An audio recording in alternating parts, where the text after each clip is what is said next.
Para hadirat, ibu-ibu dan juga para hadirin bapak-bapak yang dirahmati oleh Allah Subhanahu wa taala, pada kesempatan kali ini kita akan membahas tentang hukum-hukum terkait dengan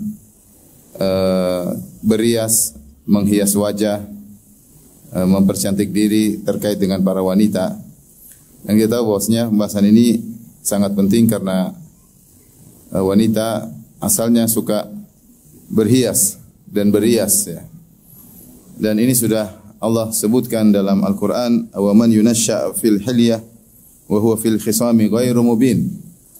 Kata Allah Subhanahu wa taala, ya, apakah wanita yang tumbuh berkembang dalam perhiasan, itu mereka sejak kecil memang suka berhias, suka kecantikan, dan Allah memang menciptakan mereka dengan demikian, ya.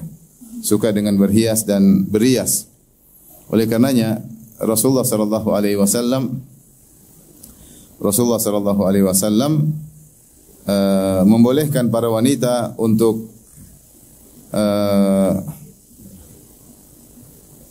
Rasulullah sallallahu alaihi wasallam menyuruh membolehkan wanita untuk memakai emas dan mulai pakai sutra, ya, kain sutra. Sebagian dalam hadis, akhadha Rasulullah sallam hariran bishimalihi wa dhahaban biyaminihi. Rasulullah sallam mengambil kain sutra dengan tangan kirinya, kemudian memegang emas dengan tangan kanannya, thumma rafa'a bihima yadayhi.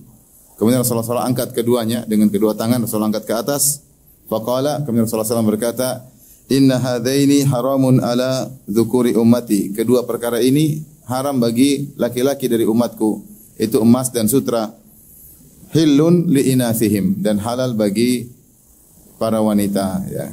Jadi wanita boleh pakai emas, wanita boleh pakai kain sutra, tidak lain karena memang sesuai dengan fitrah mereka, kodrat mereka. Para wanita suka berias dan berhias.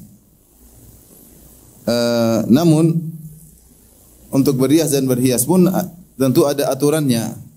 Karena kalau dibuka lebar pintu ini, maka banyak wanita yang akan ngawur dalam berias dan berhias dan akhirnya melanggar syariat dan bahkan mengantarkan mereka pada kemaksiatan.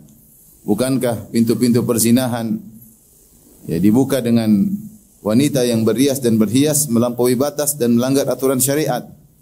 Terlebih lagi zaman sekarang banyak sekali model-model mempercantik diri, ya, yang modern, yang dahulu tidak ada di zaman nenek moyang, ya. Kemudian terlebih lagi adanya operasi-operasi yang dilakukan dalam rangka mempercantik para wanita, sehingga para wanita banyak yang kemudian semangat untuk dipercantik, bahkan tidak ragu-ragu para wanita untuk mengeluarkan uang yang sangat banyak demi untuk bercantik diri, karena memang di antara cita-cita wanita adalah biar bisa cantik, ya, biar bisa lebih cantik, lebih menarik ketika dilihat oleh teman-temannya, ya, supaya lebih keren kalau dimasukkan di status, ya.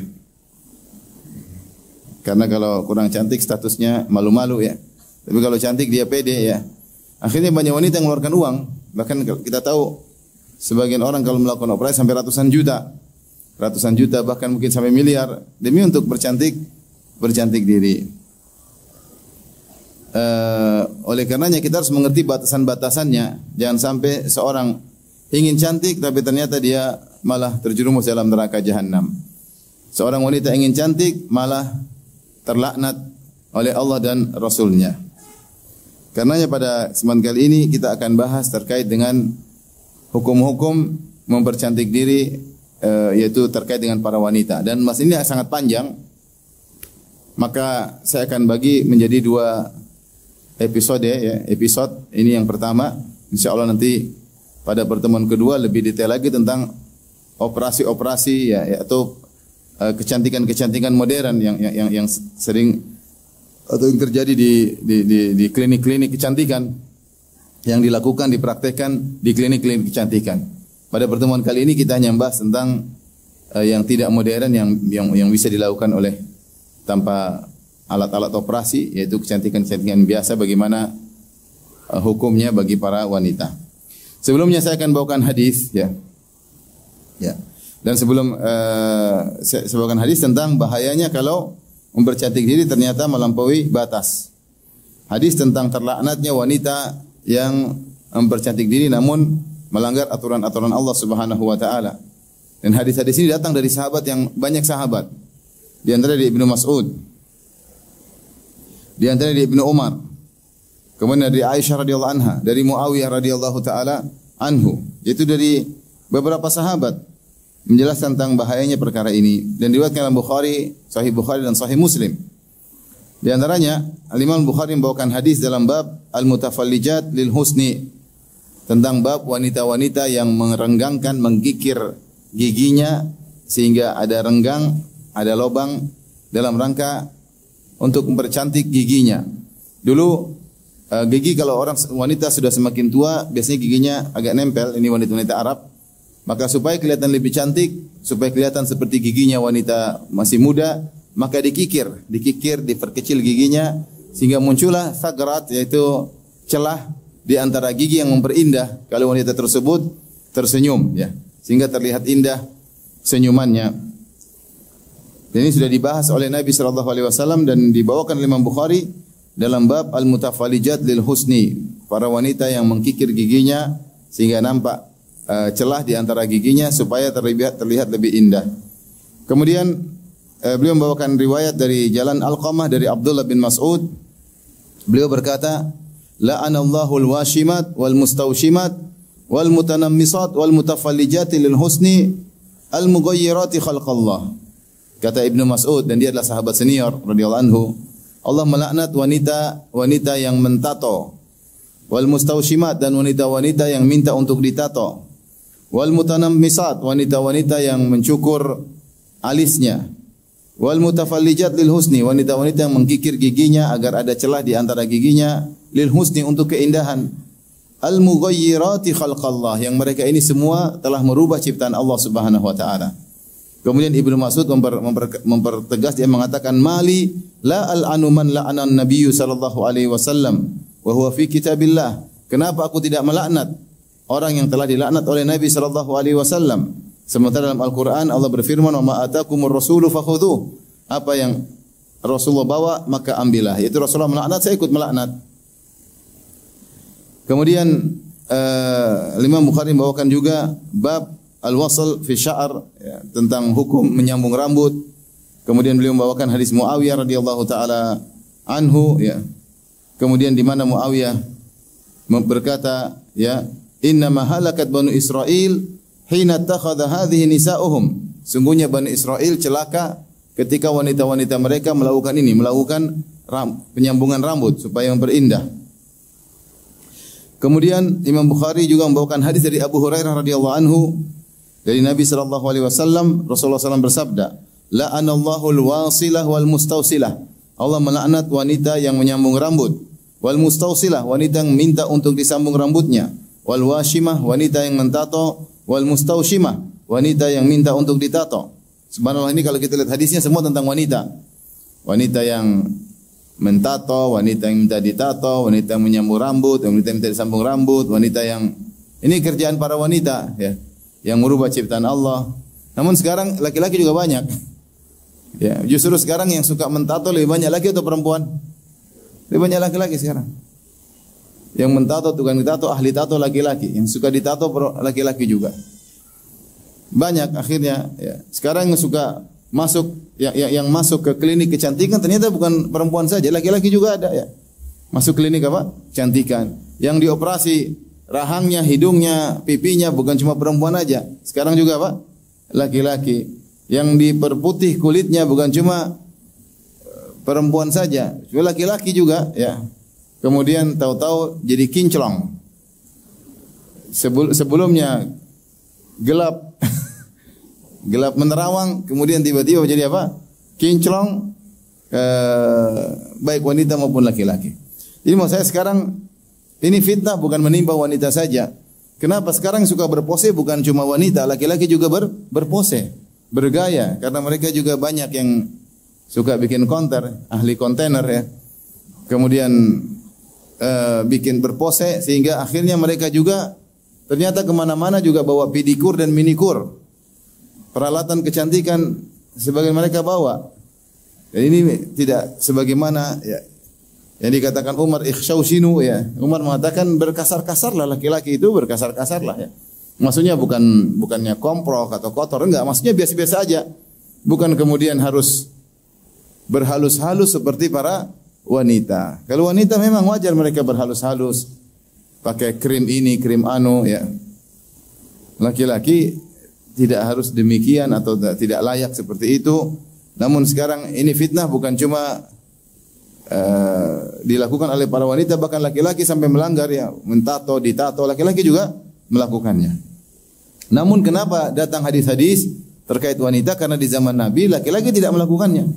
Yang melakukannya para wanita. Yang melakukannya para wanita ya. Makanya zaman sekarang sebagian laki-laki lebih lembut dari wanita. Sebagian laki-laki lebih baper daripada wanita. Dan ini membuka pintu-pintu, akhirnya pintu-pintu homoseksual dan yang lainnya ya, karena sebagian wanita laki-laki lebih cantik daripada wanita. Sebagian laki bibirnya lebih merah daripada wanita. Ini terjadi fitnah di zaman sekarang. Rasulullah mengatakan la'anallah al-mutasyabbihina minar rijal bin nisa. Allah melaknat para lelaki yang meniru wanita. Wal mutasyabbihati minan nisa bir rijal, dan Allah melaknat para wanita yang niru-niru laki-laki. Seorang masing-masing harus menjaga kodratnya sebagai laki sebagai wanita. Taib. Jadi tadi Imam Bukhari sudah menyebutkan hadis Abdullah bin Mas'ud, hadis Muawiyah, hadis Abu Hurairah. Tadi Rasulullah berkata, la'anallahu al-wasila wal mustawsilah wal washimah wal mustawshimah. Allah melaknat wanita yang menyambut rambut dan wanita yang minta untuk disambung rambut. Dan Allah melaknat wanita yang mentato dan wanita yang minta ditato. Kemudian Imam Bukhari membawakan juga hadis Aisyah radhiyallahu taala anha, anna jariyatan min al-ansar tazawwajat wa annaha maridat. Ada seorang wanita dari kaum Ansar menikah, kemudian dia sakit. Fatama'ata sya'ruha fa aradu an yasiluha. Maka rambutnya gugur atau apa namanya ya? Gugur ya? Rontok ya. Gugur jatuh ya. Rontok. Maka mereka ingin menyambung rambutnya. Maka mereka bertanya kepada Nabi sallallahu alaihi wasallam, bolehkah hal tersebut? Karena dia mempercantik dirinya untuk suaminya. Ini untuk apa? Untuk suaminya, bukan untuk berpose di status dilihat oleh orang lain. Tapi ini untuk menyambung rambut untuk suaminya. Dan asalnya wanita berhias untuk suaminya. Maka Rasulullah SAW berkata, la'anallahu al-wasilah wal mustawsilah. Allah melaknat wanita yang menyambung rambut dan minta disambung rambut. Dalam riwayat yang lain, Aisyah berkata, anna imra'atan minal ansar zawwajat ibnataha fatama'ata sya'ru ra'siha. Ada seorang wanita dari kaum Ansar menikahkan putrinya dengan seorang lelaki. Kemudian ternyata rambut putrinya itu gugur, rontok. Faja'at ila Nabi sallallahu alaihi wasallam. Maka dia pun datang kepada Nabi sallallahu alaihi wasallam dan dia menyebutkan hal tersebut. Lantas dia berkata, inna zawjaha amarani an asila fi sya'riha. Sungguhnya suami putriku atau mantuku menyuruh aku untuk menyambung rambut putriku, yaitu biar kelihatan lebih cantik di depan suaminya. Qala, maka dia minta izin kepada Nabi, dan ini di antara fikih para sahabat, mereka tidak langsung melakukan, mereka tanya dulu kepada Nabi sallallahu alaihi wasallam. Maka Rasulullah SAW berkata, la, tidak boleh. Innahu qad lu'inal musilat atau muwassilat. Tidak boleh, sungguhnya telah dilaknat para wanita yang menyambung rambut. Kemudian Imam Bukhari juga membawakan hadis dari Asma binti Abi Bakar radhiyallahu anhuma. Dari Asma binti Abi Bakar, anna imra'atan ja'at ila Rasulillah sallallahu alaihi wasallam faqala inni ankahtu ibnati thumma asabaha syaqwa. Seorang wanita Ansariyah datang kepada Nabi, dia berkata, ya Rasulullah, aku nikahkan putriku, kemudian putriku terkena sakit. Fatamarraqa ra'suha wa zawjuha yastahdithuni biha afa asilu ra'saha. Ya, kemudian ternyata rambutnya bermasalah, suaminya minta aku untuk menyambungnya, apa boleh aku menyambung rambutnya? Ya, maka fasabba Rasulullah SAW al-wasilah wal mustawsilah. Rasulullah SAW mencaci wanita yang menyambung rambut dan minta untuk menyambung rambut. Kemudian Imam Bukhari membawakan hadis Ibnu Umar radhiyallahu anhuma dengan lafal yang tadi dibawakan sebelumnya. Kita sudah sebut di awal, yaitu qala di akhir hadis tentang laknat orang yang menyambung rambut. Jadi di sini maksudnya hadis tentang hal ini banyak, datang dari banyak sahabat. Dari Ibnu Umar, dari Ibnu Mas'ud, dari Muawiyah, dari Aisyah radhiyallahu anha, dari Abu Hurairah, ya. Dari Asma binti Abi Bakar. Ini 6 sahabat. Ini kita sampaikan semua di Sahih Bukhari dari 6 sahabat. Berarti perkara ini perkara yang ma'ruf. Diriwayatkan oleh banyak sahabat. Belum dalam hadis-hadis yang lain, Sahih Muslim dan kitab-kitab yang lainnya, ya. Yang menjadi perhatian kita, ya,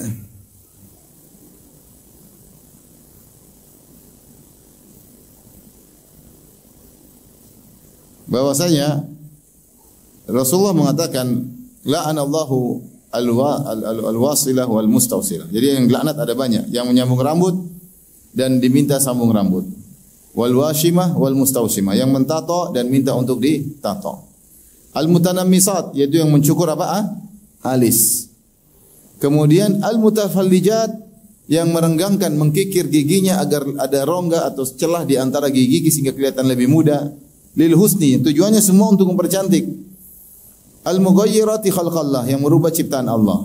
Ini semua dalam syariat dipandang telah merubah ciptaan Allah Subhanahu wa taala, tidak ridha dengan apa yang Allah berikan kepadanya sehingga dia merubah. Karena sudah indah dia rubah. Sudah indah dia rubah untuk mempercantik. Sebenarnya enggak ada masalah, tapi dia tidak puas dengan hal tersebut, ya. Dan syaitan, sebagaimana Allah sebut dalam Al-Quran, dia telah mengatakan wala amurannahum fala yughayyirunna khalqallah. Sungguh benar-benar aku akan perintahkan mereka agar mereka merubah ciptaan Allah. Jadi syaitan membisiki para wanita, kamu rubahlah, kamu operasilah, kamu inilah, kamu inilah, kamu inilah, ya. Biar kelihatan lebih cantik, biar suamimu enggak begini, biar digoda-godain sampai akhirnya mereka rela mengeluarkan uang yang banyak untuk bercantik diri, padahal itu melanggar aturan Allah Subhanahu wa taala. Ikhwan, kaidah menyatakan secara umum jika dilakukannya operasi atau dilakukannya perbaikan pada orang yang tadinya baik kemudian normal kemudian tidak normal karena terjadi kecelakaan, maka tidak mengapa. Seperti seorang misalnya kecelakaan sehingga hidungnya misalnya hilang kemudian ditambah hidung palsu, ini enggak ada masalah. Ya, ini enggak ada masalah karena tadinya normal terjadi kemudian rusak dinormalkan kembali. Allah telah mengatakan manusia diciptakan fi ahsani taqwim, dengan bentuk yang terbaik. Alladzi khalaqaka fasawwaka fa'adalak, yang telah menciptakan engkau dan menyempurnakannya dan menyeimbangkannya. Ya, jadi ketika tadinya normal kemudian mengalami mungkin luka bakar atau kecelakaan sehingga harus diperbaiki, maka tidak jadi masalah meskipun dengan operasi plastik. Ini pernah dialami oleh sahabat namanya Arfajah bin As'ad. Arfajah radhiyallahu anhu ketika dia perang dalam Yauma Kulab, dalam perang, kemudian hidungnya terpotong sehingga dia kemudian membuat hidung dari warik. Fattakhadtu anfan min fiddah. Saya pun dia mengatakan usiba anfi yauma Kulab fattakhadtu anfan min fiddah. Hidungku terkena hantaman pedang putus ketika perang. Sehingga aku pun mengambil hidung dari perak. Fa antana alayya. Ternyata bikin bau karena perak mengalami korosi sehingga membuat bau tidak enak sementara lokasinya di hidung. Maka aku pun melapor kepada Nabi sallallahu alaihi wasallam, maka Nabi suruh memakai hidung dari emas karena emas lebih stabil dan tidak mengalami korosi. Dan ini menunjukkan boleh, ya, untuk dipasang hidung palsu karena hidung tersebut tadinya ada kemudian tidak ada. Kalau seperti ini enggak ada masalah. Suatu yang tadinya normal kemudian mengalami kecelakaan dinormalkan kembali, dan ini banyak kejadian-kejadian sekarang, ya. Atau tidak normal sejak lahir kemudian dinormalkan. Karena Allah telah mengatakan laqad khalaqnal insana fi ahsani taqwim. Ya, kami telah menciptakan manusia di bentuk yang indah, ya. Maka misalnya seorang lahir dalam kondisi sumbing, maka boleh dioperasi, ya. Atau giginya numpuk misalnya berlebihan, maka boleh dioperasi untuk menormalkan.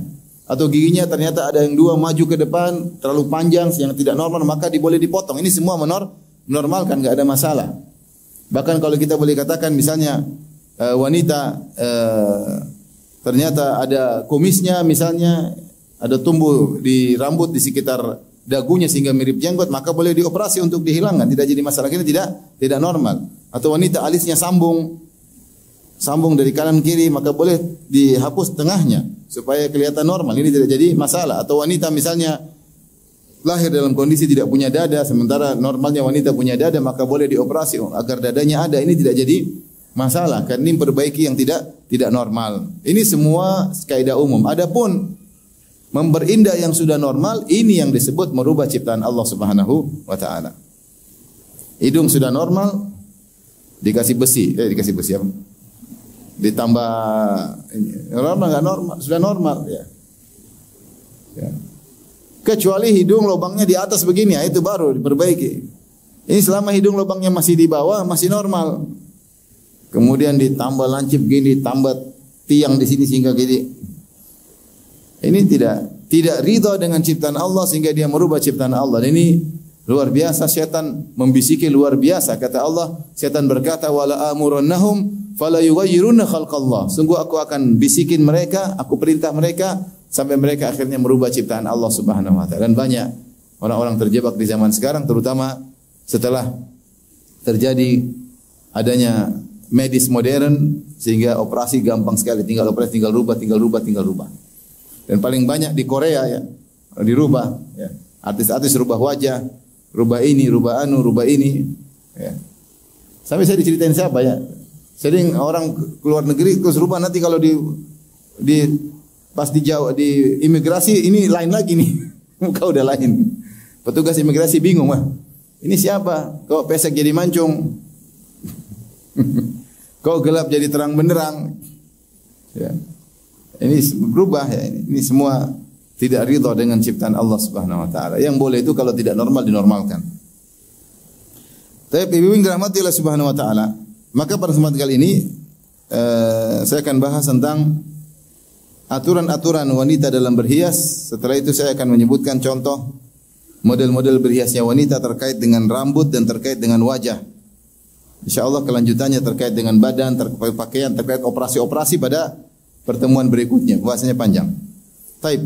Adapun aturan wanita dalam berhias, di sini saya sebutkan, saya nukil dari suatu risalah ilmiah bagus ya. Ada sekitar 9 aturan. 9 aturan.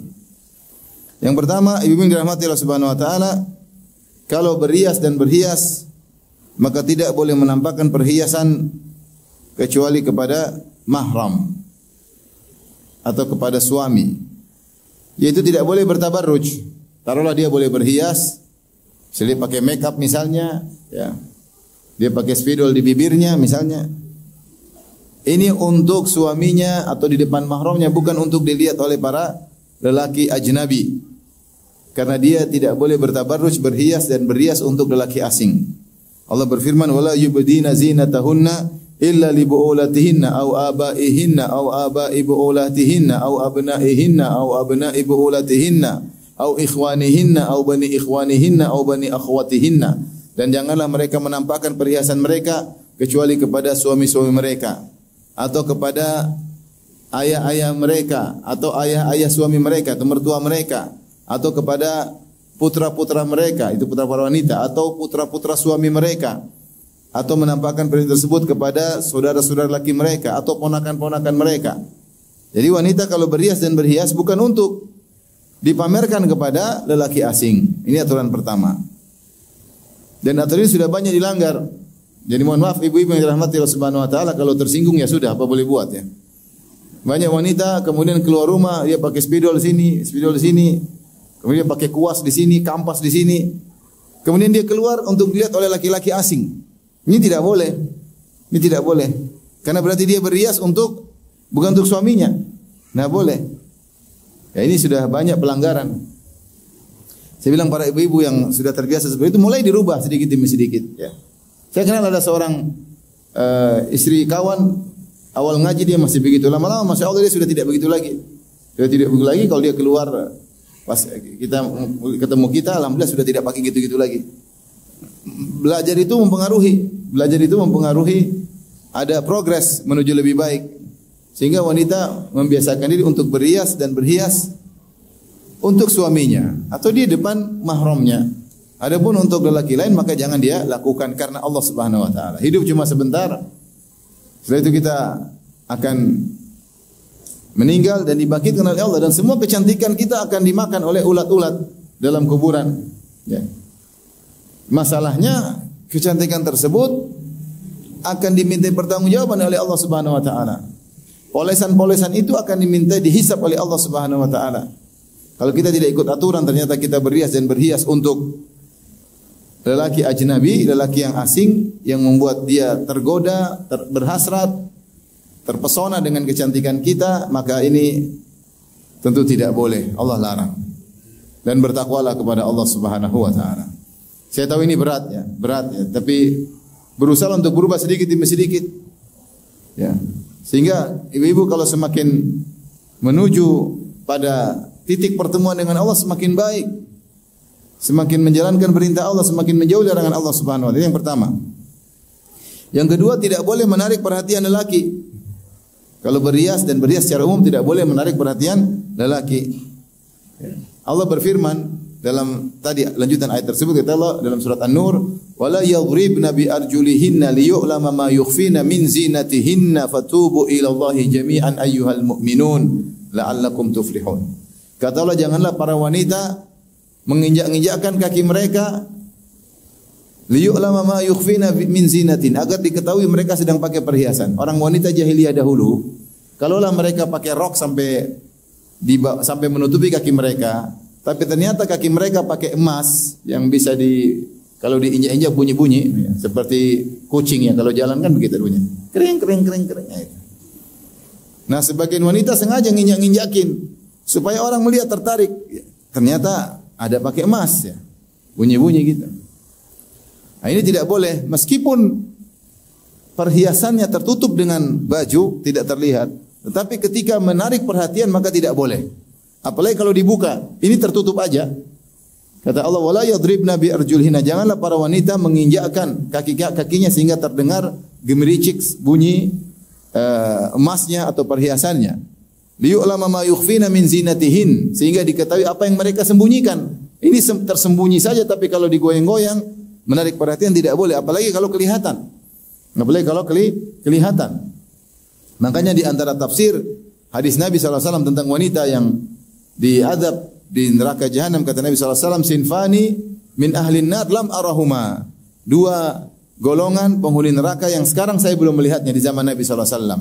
Rijalun ma'ahum siyatun ka'adnabil baqar yadribuna bihan nas. Kelompok pertama, para lelaki yang memegang cemeti, ya, cambuk seperti ekor sapi, kemudian digunakan untuk mukul manusia. Di zaman Nabi belum ada.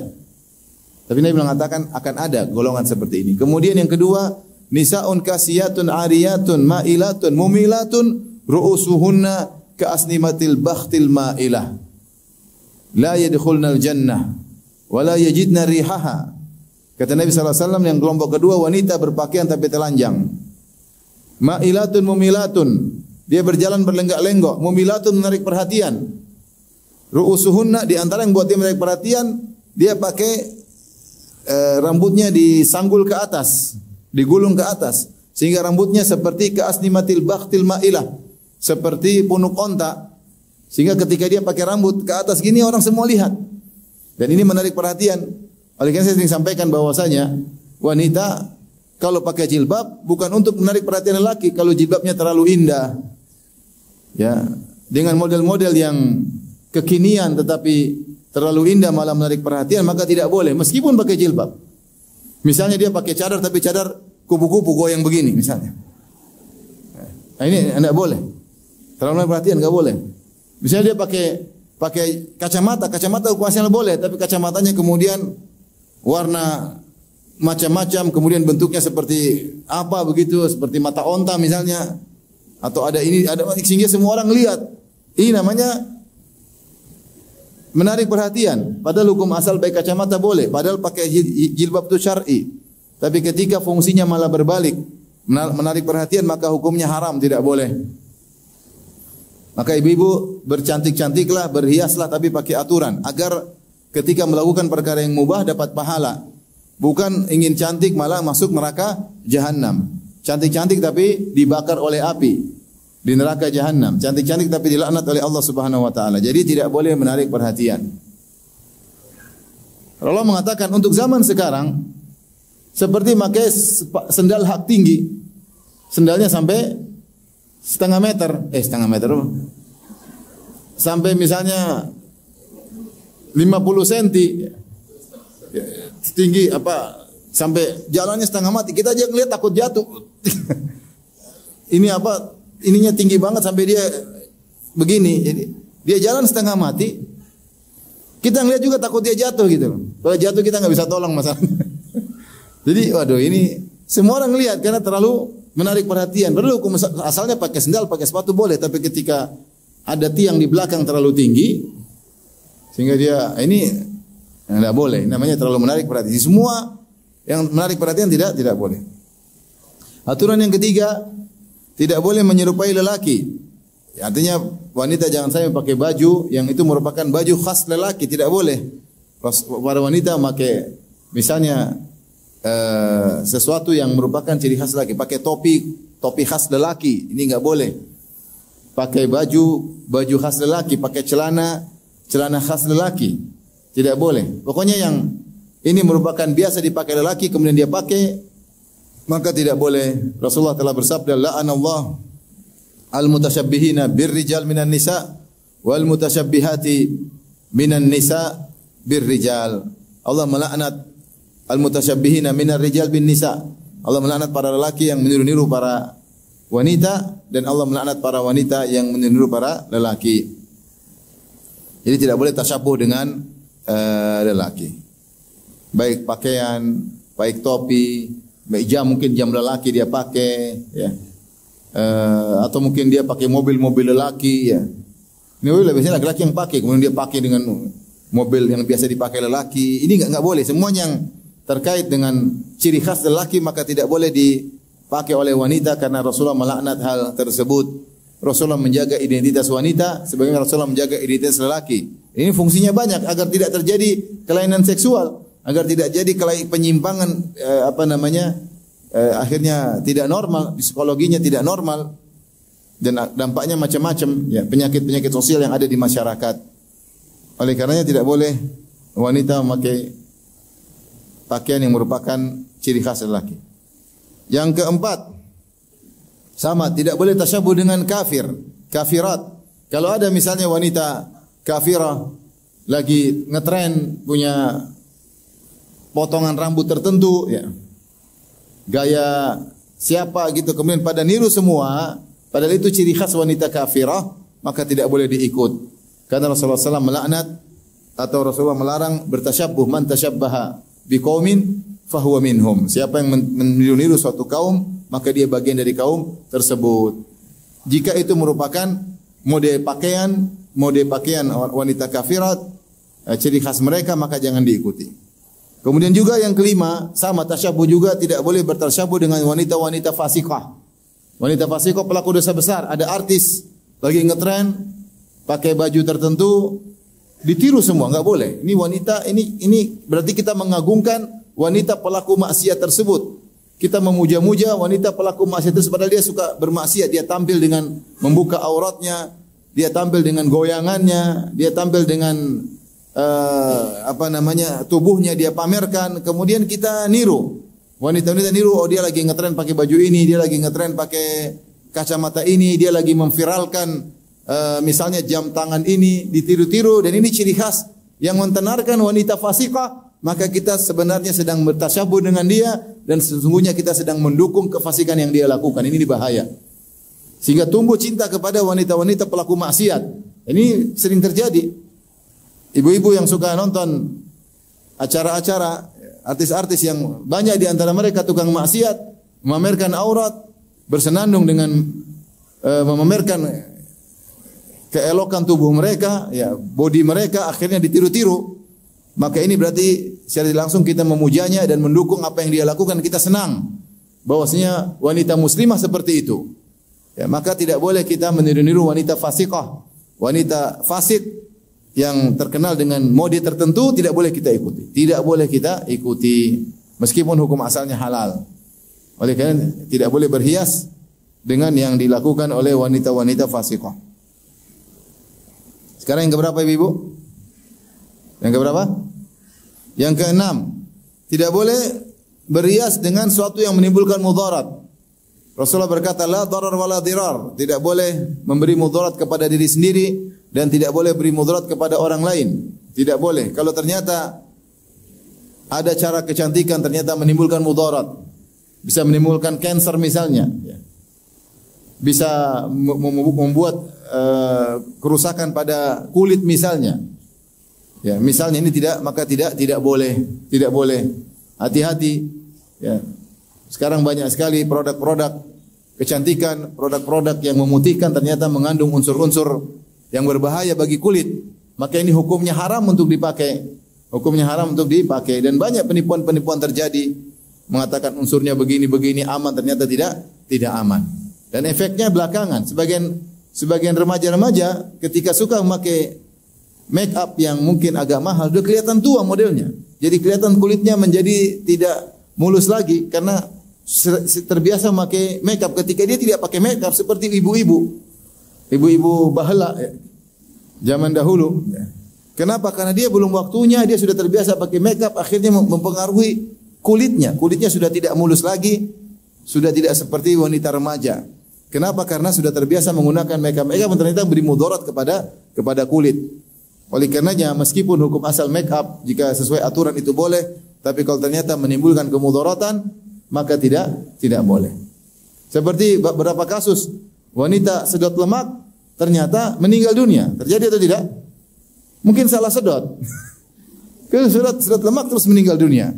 Ya, ini makanya ya harus benar-benar ngerti ya masalah-masalah kecantikan. Kalau ternyata problem dan menimbulkan kemudaratan maka hukumnya adalah haram. Ya, seperti pakai maskara, pakai apa dicek dulu. Pertama, boleh atau tidak? Kalau sudah boleh, mudarat atau tidak? Kalau mudarat maka tidak boleh. Ya, maka tidak boleh. Sebagian alat kecantikan harus diperhatikan tata cara penggunaannya agar tidak memberi mudarat, karena Rasulullah mengatakan la darar wa la dirar. Tidak boleh beri mudarat kepada diri sendiri dan tidak boleh beri mudarat kepada orang lain.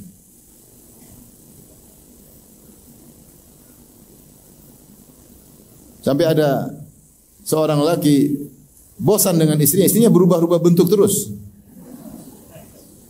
Gini lagi, besok gini lagi, bosan dia. Dia pikir dengan merubah-ubah bentuk suaminya semakin sayang, suaminya semakin enggak suka karena sudah tidak alami, terlalu berlebihan, berubah-ubah ya. Tapi sekarang yang keberapa ibu-ibu? Yang ketujuh, menjauhi pakaian syuhrah. Ini isyarat tadi menarik perhatian. Salah satunya definisi pakaian syuhrah itu pakaian yang menarik perhatian. Di antaranya dijelaskan oleh Ibnu Taimiyah rahimahullah dalam Majmu' Fatawa, yaitu al-munkhafid, al-kharij anil adah, terlalu murah, terlalu murahan, terlalu rendahan sampai tidak wajar. Pakaian terlalu murah, robek-robek atau misalnya nambal-nambal ya. Padahal dia mampu untuk membeli pakaian yang wajar, tapi mungkin dia pakai terlalu murahan sehingga menarik perhatian. Ini namanya pakaian syuhrah. Atau sebaliknya yang kita bahas sekarang terkait yang kecantikan, itu pakaian terlalu menarik. Pakaian terlalu menarik.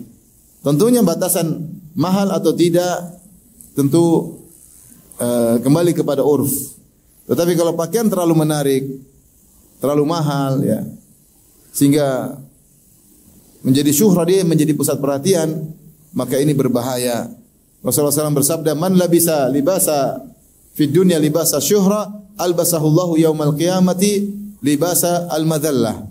Siapa yang memakai pakaian syuhrah di dunia, pakaian tampil beda di dunia supaya menarik perhatian, maka Allah akan membuat dia memakai pakaian kehinaan pada hari kiamat kelak. Maka dia ibu-ibu ya, kalau pakai jilbab jangan yang menarik perhatian ya. Terlalu mewah, ini jilbab mahal. Jilbab harganya 15 juta misalnya. Ya, terus mereknya taruh di sini sehingga kelihatan ya. Sehingga orang semua lihat dia. Dan ini terkait dengan bukan cuma jilbab, apa yang dia sandang. Jam-jamnya, tasnya ya. Karena sekarang yang menjadi untuk perhiasan supaya wanita tampil pede bukan jilbab saja. Agar tampil pede tergantung jamnya ya. Kalau jamnya mahal dia pede. Kalau ngobrol sama temannya selalu begini. Kadang goyang-goyang sendiri ya. Terbawa karena dia memang berniat untuk menampilkan apa? Jamnya. Ya. Kalau dia punya tas mahal dia selalu ngobrol taruh tasnya depan begini. Bukan dalam jilbabnya, tapi dia ngobrol sambil taruh tas di depan. Sehingga jadilah tas, jam, ini semua sekarang sarana untuk berhias dan berias. Tidak mencukupkan diri dengan cuma baju. Kalau ternyata ini terlalu mahal, menarik perhatian, israf, berlebih-lebihan, harganya terlalu mahal, tidak sesuai dengan manfaatnya, maka ini khawatir masuk dalam libasa syuhrah, pakaian ketenaran, ketenaran. Ini berlaku bagi laki-laki maupun wanita. Maka hati-hati kalau berhias tapi ternyata memakai atribut-atribut yang menarik perhatian. Rasul tidak suka demikian.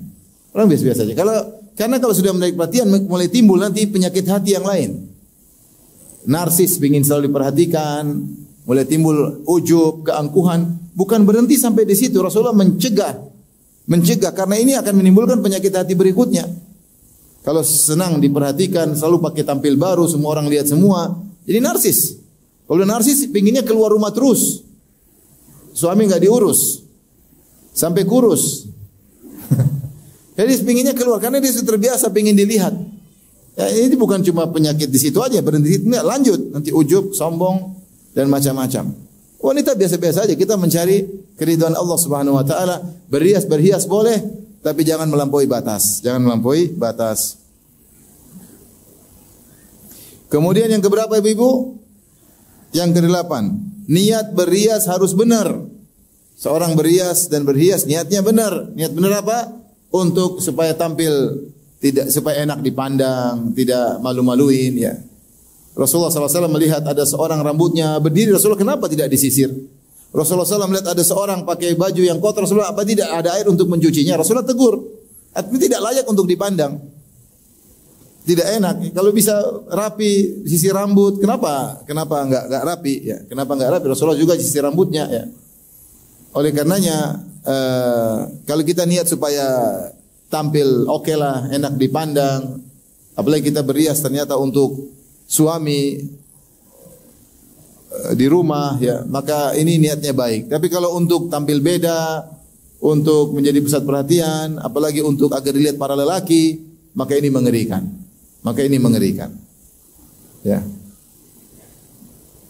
Makanya Rasulullah SAW berkata, ayyuma imra'atin ista'tarat thumma kharajat famarrat biqaumin liyajidu minha rihaha fahiya zaniyah. Wanita mana saja yang memakai parfum di rumah, kemudian dia keluar di rumahnya melewati suatu kaum agar dicium aromanya, maka dia adalah wanita berzina karena dia menimbulkan hasrat para lelaki. Maka kalau niatnya berhias untuk menggoda lelaki lihat terpesona dengan kecantikannya, terpesona dengan bibirnya, terpesona dengan pipinya, terpesona dengan rambutnya, terpesona dengan perhiasannya ya.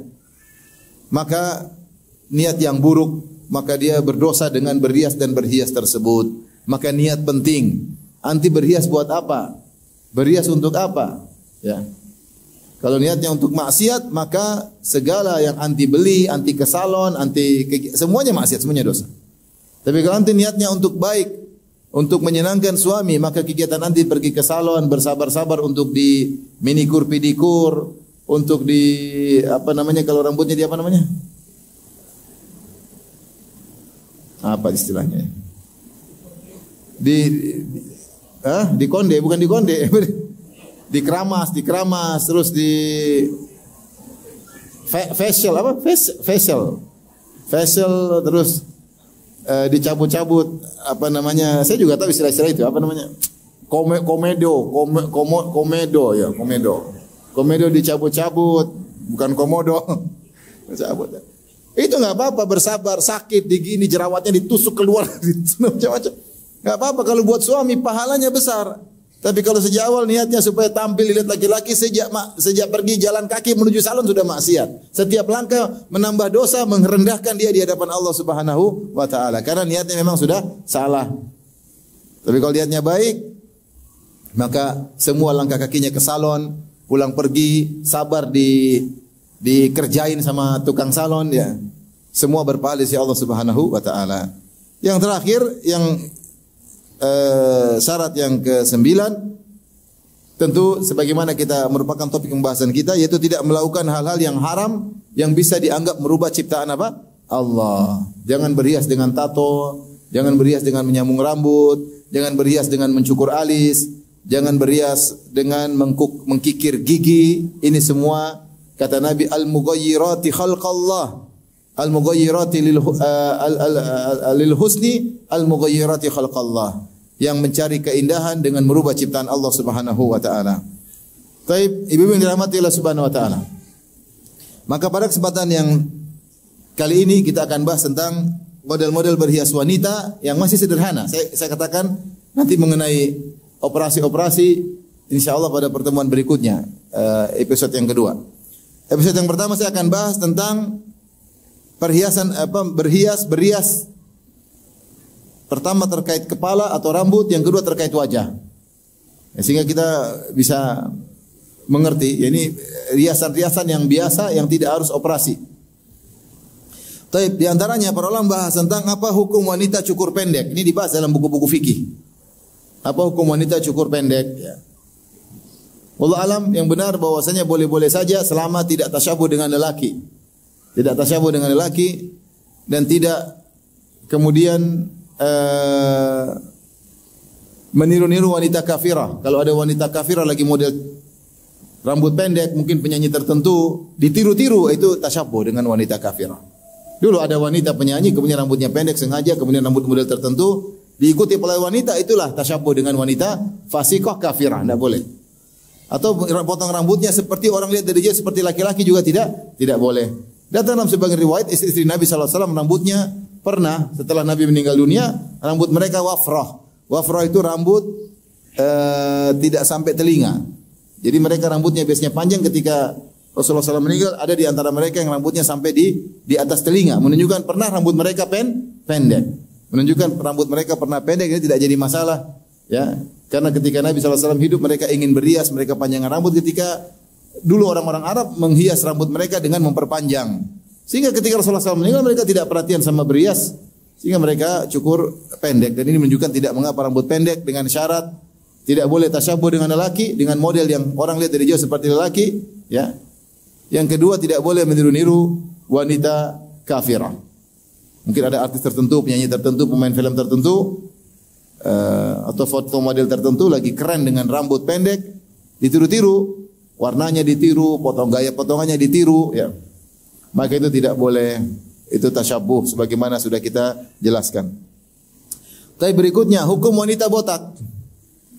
Bolehkah wanita botak? Ini juga dibahas oleh fuqaha, tapi mereka bahas biasanya tatkala masalah tahallul ketika umrah dan haji. Mereka mengatakan tidak boleh wanita ketika tahallul dengan botak, tidak boleh. Hanya boleh mencukur rambutnya, potong pendek, adapun botak maka tidak boleh. Kalau wanita botak karena ada keperluan, mungkin karena banyak kutu harus dihilangkan kutunya, atau mungkin ada penyakit kulit tertentu sehingga harus disembuhkan dengan dibotak terlebih dahulu, atau dia terkena penyakit kanker sehingga di luar kemampuannya sehingga rambutnya bergugur, mungkin tidak jadi masalah karena darurat ada keperluan. Tetapi kalau botak menjadi model, maka ini saya rasa belum ada, ya. Meskipun di negeri kafir sudah ada sebagian wanita sengaja berias dengan cara gundul, sehingga tampil dengan pedenya gundul di hadapan para lelaki. Kalau ada yang niru seperti ini, berarti dia enggak beres, ya. Enggak beres, ya. Hukum asal rambut adalah perhiasan. Ya, rambut adalah perhiasan. Bagaimana kemudian sebagian wanita menjadikan gundulnya sebagai sarana untuk berias dan berhias, maka wanita jangan cukur botak. Yang berikutnya mengenai menyambung rambut. Yang ketiga, ini terkait semua dengan rambut. Yang pertama, hukum cukur pendek boleh kalau dengan syarat, botak tidak boleh. Yang kedua, yang ketiga, menyambung rambut. Maka jika menyambung rambut dengan rambut manusia sehingga kelihatan indah, kelihatan panjang, maka ini tentu haram sebagaimana Rasulullah mengatakan la'anallahu al-wasilah wal mustausilah. Allah melaknat wanita yang menyambung rambut dan minta untuk disambung rambut.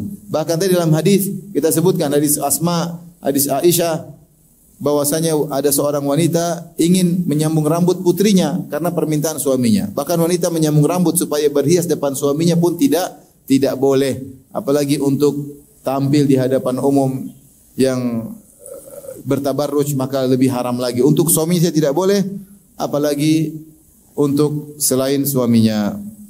Namun jika rambut tersebut ternyata bukan dari rambut manusia, ya, misalnya rambut sintetis atau dari sapu ijuk misalnya, sehingga orang bisa bedakan ini bukan rambut, maka ini ada khilaf di kalangan para ulama.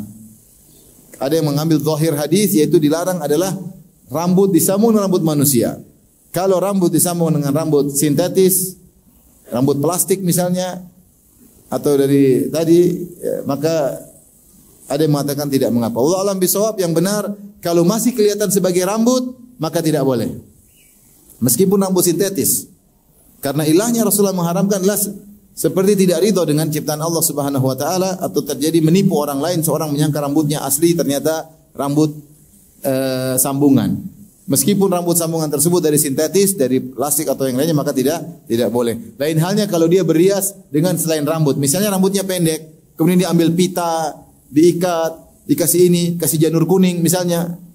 Kemudian kelihatan dikasih apa, kasih mahkota, dan itu bukan rambut, enggak ada masalah.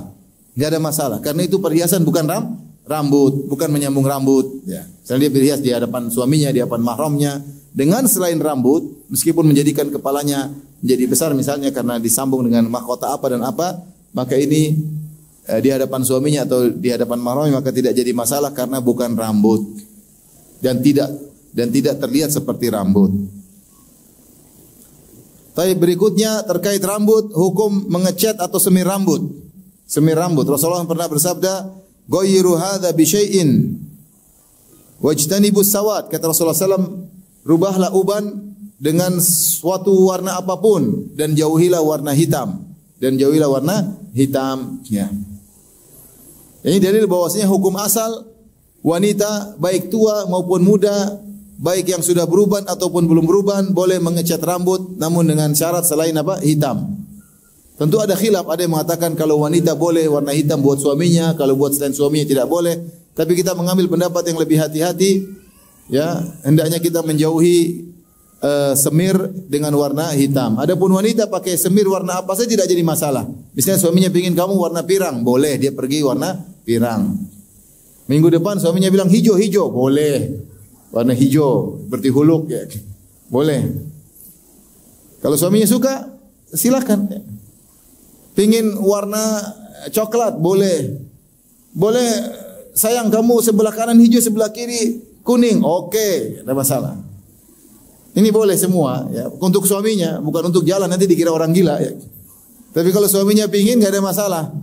Selama bukan ciri tertentu orang fasik atau ciri tertentu orang kafir. Karena Rasulullah mengatakan, "Ghayyiru hadza bi syai'in." Rubahlah dengan apapun. Maka hukum asal warna apapun boleh selain warna apa? Hitam. Meskipun saya katakan sebagian ulama mengatakan untuk wanita kepada suami boleh dengan warna hitam, tapi lebih hati-hati kita mengambil keumuman hadis Nabi sallallahu alaihi wasallam, kita mengambil pendapat yang paling tegas, warna hitam tidak boleh. Ada warna yang indah selain hitam. Wanita, Masya Allah, warna kuning juga bagus, warna pirang juga bagus, warna agak merah juga bagus, warna hijau ya mungkin gimana gitu, tapi ya warna ungu, selera. Lelaki punya selera, terserah. Boleh coba hari ini, besok itu, besok ini, Bu. Jadwalnya hari Kamis warna hijau, hari Sabtu warna merah, boleh-boleh saja, ya. Intinya syaratnya dua, jangan warna hitam, kedua jangan bertasyabuh dengan orang wanita kafirah atau wanita fasikah. Sebagaimana kita sudah sebutkan dalam syarat berhias di 9 syarat tersebut yang sebagaimana kita sebutkan tadi di awal. Taib. Masalah yang berikutnya yang keberapa ibu-ibu terkait rambut? Yang pertama hukum cukur pendek, yang kedua hukum botak, yang ketiga hukum menyambung rambut, yang keempat hukum menyemir atau ngecat rambut. Yang kelima hukum mengecat alis. Gimana hukum mengecat alis? Jadi alisnya itu tidak dicukur, tapi dicat. Mungkin lebih hitam supaya kelihatan hitam, atau supaya tipis. Misalnya alisnya tebal, maka bagian atas atau bagian bawah dicat dengan warna kulit sehingga tampilannya seperti tipis. Seperti tipis. Ini bagaimana hukumnya? Wallahu a'lam bishawab, hukum asalnya boleh selama bukan untuk tampil di depan wanita lelaki asing. Ya, karena dia tidak mengapa? Tidak mencukur. Yang dilarang adalah mencukur. Adapun mengecat untuk lelaki apalagi tidak permanen, hanya untuk berhias, untuk suaminya atau depan mahramnya, dia cat misalnya supaya dikasih warna lebih hitam, ya.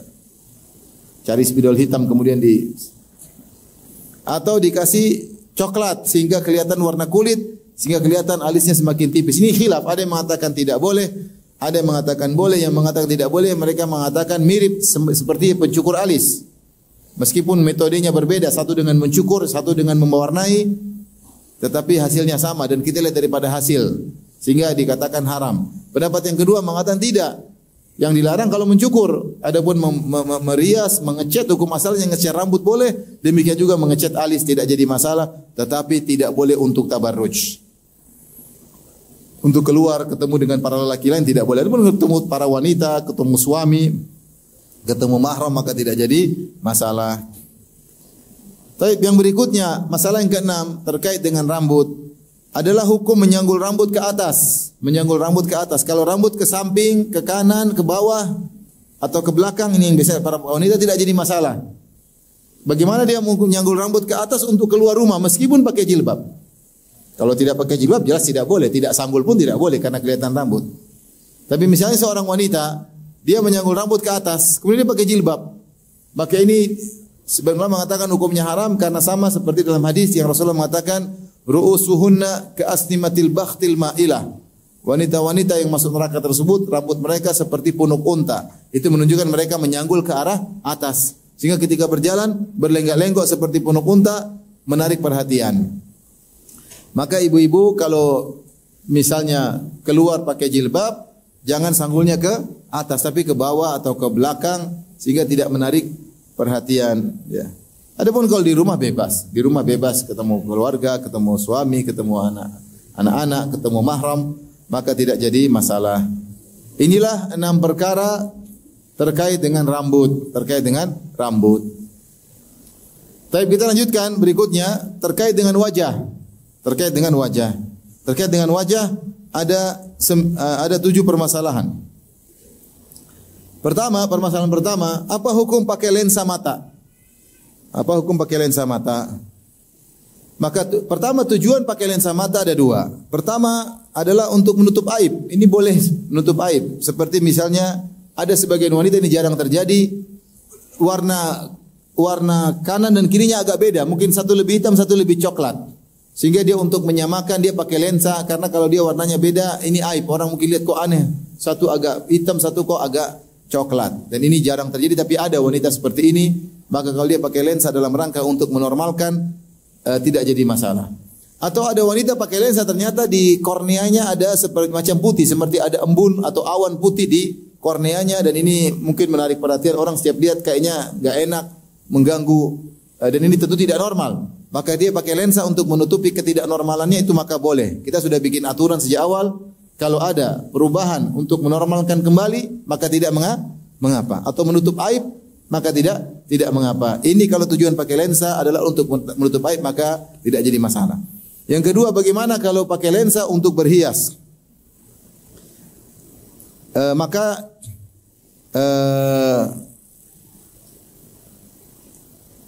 Jika untuk berhias maka khilaf di kalangan para ulama.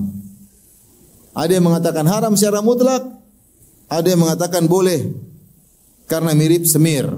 Sebagaimana kita boleh menyemir dengan warna-warni, kita boleh pakai lensa juga dengan warna-warni. Ya tentunya kalau wanita tersebut keluar dilihat lelaki ini agak saya cenderung mending jangan. Seperti mereka mengatakan dengan syarat tidak boleh menipu.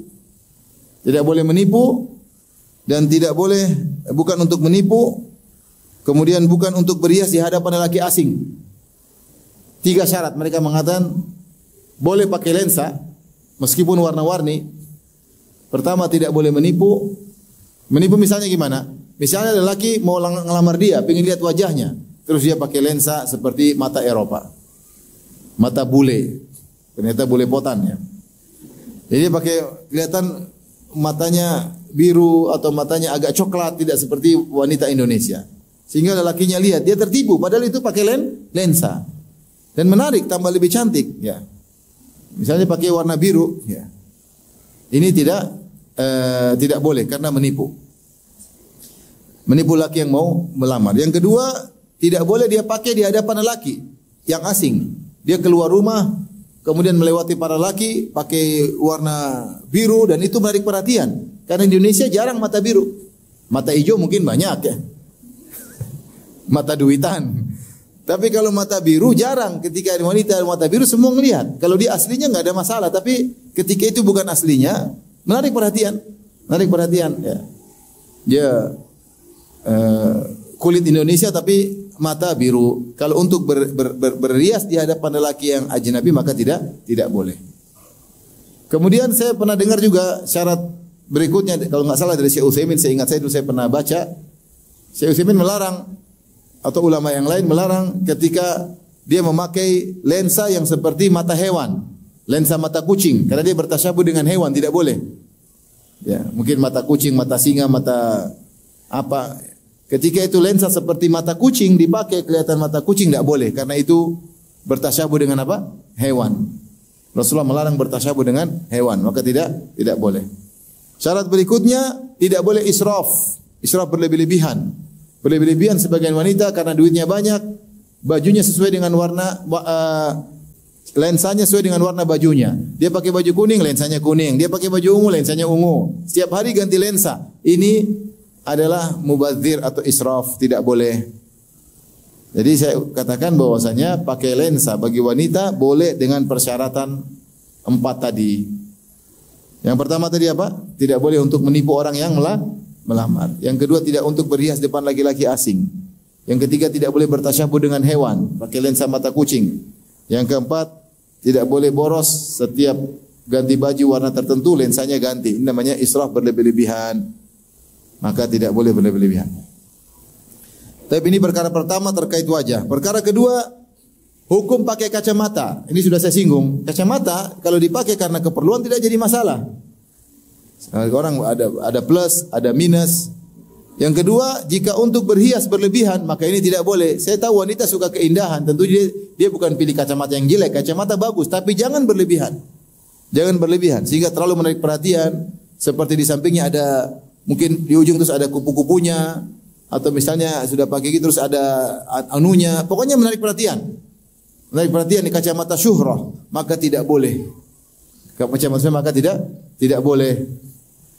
Atau kacamata banyaklah model-model yang menarik perhatian, model-model yang mahal sehingga atau warnanya kelihatan di frame-nya ini warna-warni yang menarik perhatian lelaki karena dia pakai ketika pakai cadar dia pakai dilihat oleh lelaki. Kalau ternyata menarik perhatian maka tidak boleh. Harusnya dia pakai kacamata, dan kacamata sekarang salah satu perhiasan wajah. Iya tidak? Kacamata perhiasan wajah enggak sekarang? Iya, wanita bergaya dengan kacamata. Maka kalau terlalu berlebihan, menarik perhatian, maka tidak boleh. Yang wajar-wajar saja kelihatan lebih cantik, oke, tapi bukan untuk menarik perhatian. Yang berikutnya, hukum memakai maskara. Maskara ya. Apa namanya yang tambah di ini, di alis mata, bulu mata. Maskara kan? Benar enggak? Bapak? Maskara. Kalau pakai maskara karena aib, misalnya dia terbakar, kena kebakaran sehingga bulu matanya hilang semua, ini tidak mengapa. Karena untuk perbaiki aib, seperti kita sudah bilang dalam kaidah yang pertama, semua dalam rangka memperbaiki aib, menormalkan yang tidak normal, maka tidak mengapa. Tapi kalau ternyata untuk berhias dan berhias, maka ada khilaf di kalangan para ulama. Sebagian ulama mengatakan hukumnya haram karena menyambung rambut di bulu mata sama seperti hukum menyambung rambut di kepala. Dan Rasulullah melaknat al-wasilah wal mustausilah. Rasulullah melaknat wanita yang menyambung rambut dan disambung rambut. Ternyata di antara rambut yang disambung adalah bulu mata. Pendapat yang kedua, mereka mengatakan hukum asalnya boleh. Karena beda antara rambut yang dimaksud dengan Nabi. Allah melaknat penyambung rambut, maksudnya rambut di kepala. Adapun berhias dengan menambah maskara di mata, maka tidak jadi masalah kalau bukan untuk di depan lelaki ajnabi, tapi depan suami, kemudian depan teman-teman wanita, kemudian di depan di depan mahramnya, ya. maskaranya dibuat model ke atas, dibuat model ke bawah, terserah. Tapi bukan untuk bicara dengan para lelaki. Karena lelaki melihat wanita matanya lentik begitu akan menggoda. Apalagi dia tutup mata terus goyang-goyang maskaranya. Ya pasti tertarik lah melihat kok begini sih. Ini manusia planet atau planet bumi atau planet mana ya? Jadi menarik, maka ini tidak boleh. Tapi kalau untuk suaminya tidak mengapa. Dengan syarat, perhatikan, jangan sampai menghalangi air wudu. Ada maskara yang mungkin menghalangi air wudu sehingga tidak mengenai mata, maka ini hukumnya haram. Atau maskara yang menimbulkan mudarat, akhirnya memberi pengaruh kepada kelopak mata dan atau pinggiran mata karena kimianya, maka hati-hati. Tetapi hukum asalnya Allah alam bisawab adalah boleh dengan syarat-syarat yang tadi disebutkan. Kemudian berikutnya masalah yang keberapa? Kelima ya. Atau keempat ya. Di sini ada 6, berarti ada masalah 4 permasalahan. Yang keempat pakai make up. Make up sama, make up hukum asalnya boleh. Di zaman dahulu juga dibahas bahwasanya hukum memakai hinna. Pakai apa? Hinna, warna sehingga dipakai di zaman dulu belum ada make up seperti zaman sekarang. Dulu pakai hinna, pakai tumbuhan dan ini diperbolehkan. Tentunya seperti kita katakan dengan syarat pertama tidak beri mudarat kepada kulit, pada wajah. Yang kedua, kalau dia pun menor tidak boleh menor di hadapan lelaki ajnabi. Tidak boleh. Adapun depan wanita silakan. Di depan para wanita silakan, di depan mahramnya boleh, apalagi di depan suaminya maka boleh. Ya. Maka boleh. Sampai sebagian ulama, kalau tidak salah ulama Syafi'iyah mengatakan tidak boleh mewarnai wajah di antaranya make up kecuali dengan izin suaminya. Maka ibu-ibu kalau pakai make up tanya sama suami senang atau tidak. Khawatir suami tidak suka, ibu-ibu sukanya menor, ternyata suami tidak suka yang menor-menor. Ibu pakai lipstick terlalu tebal, ternyata suami suka yang tipis-tipis, bisa kebalik. Ibu pakai yang tipis, ternyata suami suka yang tebal-tebal. Ya. Beda ya. Ya, selera laki-laki tidak sama satu dengan yang lainnya dan selera laki-laki tidak mesti sesuai dengan selera kita. Maka wanita ketika berias, sebagian ulama mengatakan wajib bagi dia untuk minta izin kepada suaminya karena di antara yang menikmati riasannya adalah suaminya. Maka tidak boleh dia pakai make up untuk dipamerkan ke lelaki yang ajnabi, lelaki yang asing, yang tidak halal baginya. Maka tidak boleh bermake up di depan mereka. Kalau dia mau keluar, mau ketemu lelaki, bagi yang berpendapat tidak wajib pakai cadar, maka dia harus bersihkan make up itu semua. Dia hanya boleh pakai yang sederhana, misalnya untuk sunblock supaya tidak kepanasan, pelembab, ya itu tidak jadi masalah. Tapi kalau berias supaya lebih cantik, ini tidak boleh kecuali untuk suami. Adapun untuk laki yang asing, maka hukumnya haram. Sekarang yang keberapa? Yang kelima, di antaranya hukum melubangi hidung. Ini wajah, lubang telinga jelas boleh. Ya. Cuma khilaf ulama bagaimana kalau masih kecil. Kalau sudah masih kecil apakah perlu dilobang? Ini khilaf. Ada yang mengatakan boleh, atau tidak boleh. Karena perlu atau tidak perlu. Tapi kalau wanita sudah besar, ingin berias pakai, maka tidak mengapa. Nah, sekarang masalah lubang hidung. Maka ada fatwa dari Syekh Utsaimin rahimahullah ta'ala. Masalah khilaf. Ada yang memang tidak boleh. Kenapa tidak boleh? Karena melukai diri. Jangankan hidung, telinga aja ada khilaf. Bagi wanita yang masih kecil misalnya tidak perlu untuk melubangi hidung. Apa kita menyakitinya dengan melubangi hidungnya? Bolehkah kita melubang telinganya? Ini telinga saja ada khilaf apalagi dengan hidung. Maka sebenarnya mengatakan tidak boleh karena dia merusak anggota tubuhnya. Mendapat Syekh Utsaimin tergantung. Kalau itu suatu hal yang ma'ruf di kalangan para wanita berhias dengan bikin lubang di hidung, maka tidak jadi masalah. Jika tidak maka hendaknya dihindari. Jika tidak, bukan merupakan kebiasaan suatu negeri berias dengan bikin lubang di hidung, maka hendaknya dihindari. Termasuk dari sini kita tahu sebagian wanita berias dengan melubangi macam-macam. Ada bikin di sini mungkin anting-anting atau mungkin di sini. Ini semua tidak boleh karena hukum asalnya ini bukan cara berias di negeri kita. Mungkin bikin anting-anting di sini atau mungkin bikin kalung di sini atau bikin apa kayak mungkin ada di lidah, macam-macam orang macam-macam aneh-aneh. Maka itu hukumnya tidak boleh karena itu merusak tubuh. Dan merusak tubuh hukum asalnya tidak boleh. Adapun hidung ya kita tahu sebagian wanita berias dengan cara seperti itu dan sesuatu yang mungkin ma'ruf, tergantung lingkungan. Kalau itu perkara yang biasa maka tidak mengapa. Adapun kalau tidak biasa di suatu negeri maka hendaknya dihindari karena hukumnya haram, merusak tubuh sendiri. Kemudian terkait gigi, yang terakhir terkait gigi, apakah gigi ya, kalau gigi tadi dikikir dalam rangka untuk kecantikan, karena orang Arab dahulu mereka tahu kalau masih muda ada celahnya dan mereka suka gigi yang membuat wanita kelihatan lebih muda, ternyata dikikir supaya ada celahnya, supaya lebih indah, maka ini terlaknat sebagaimana dalam hadis yang kita sebutkan. Maka ini tidak boleh, tidak boleh. Terus jika gigi kemudian tanggal diganti dengan gigi emas, boleh. Ini ma'ruf. Tadi Rasulullah pakai, sahabat hidung diganti gigi emas, gigi pakai gigi emas, tidak jadi masalah. Namun alhamdulillah sekarang banyak gigi yang dibuat gigi palsu, tidak pakai emas dan fungsinya bagus sehingga seperti gigi biasa. Sekarang udah modern. Justru orang pakai gigi emas malah aneh sekarang. Dulu tidak mengapa gigi emas ya. Gigi emas karena memang emas tadi tidak membuat terjadi korosi sehingga tidak menimbulkan bau yang tidak enak. Tapi sekarang alhamdulillah banyak medis modern membuat gigi-gigi palsu yang bukan bentuknya lagi emas tapi kuat dan kokoh, fungsinya sama seperti emas. Maka sebaiknya memakai gigi seperti itu. Tapi sampai di sini saja Ibu yang dirahmati Allah Subhanahu wa taala. Kita masih ada episode berikutnya insyaallah pada pertemuan berikutnya yang akan timbulkan banyak pertanyaan terkait dengan perawatan, kecantikan ya.